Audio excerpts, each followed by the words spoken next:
O paseo do río Mercurín é o lugar ideal para comezar a nosa visita ao Castro do Casal.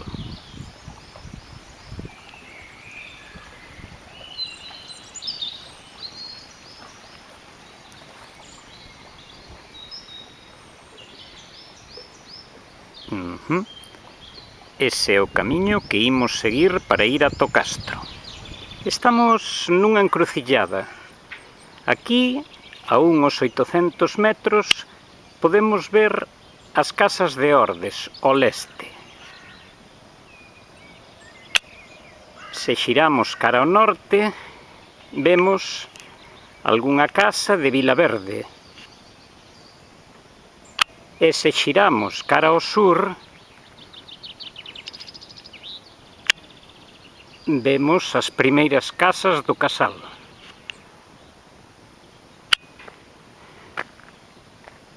Pero nós imos seguir por este camiño, cara ao oeste. A uns 200 metros está o Castro do Casal. Quizáis fun algo optimista co dos 200 metros. Aquí aínda sigue o camiño e alá arriba de todo está o Castro do Casal. Vale, agora sí que chegamos ao Castro. Agora mesmo estou no camiño que vai a Josende, que é o mellor lugar para admirar o Castro. Observade.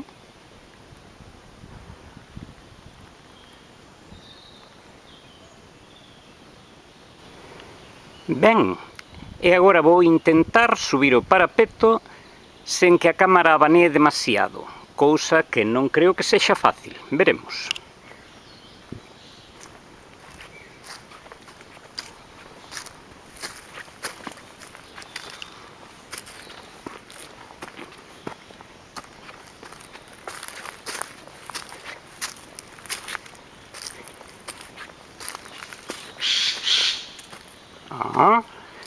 Estábamos esperando aí unha pega ou algo parecido.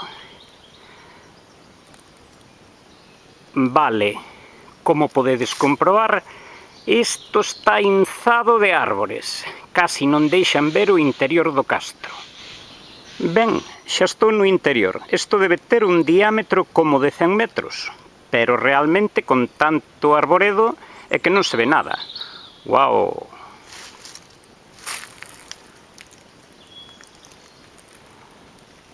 Moita leña.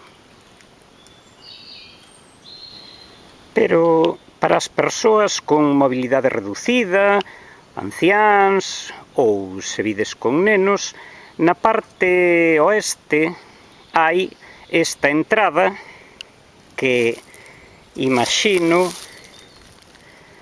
que debeu ser feita para que os tractores entren no interior e leven a leña que necesiten.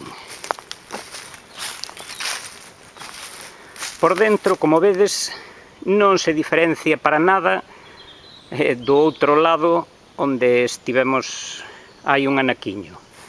Como vedes, piñeiros, carballos, eucaliptos, aquí hai de todo. Continúo no interior do Castro. Aí vedes o parapeto.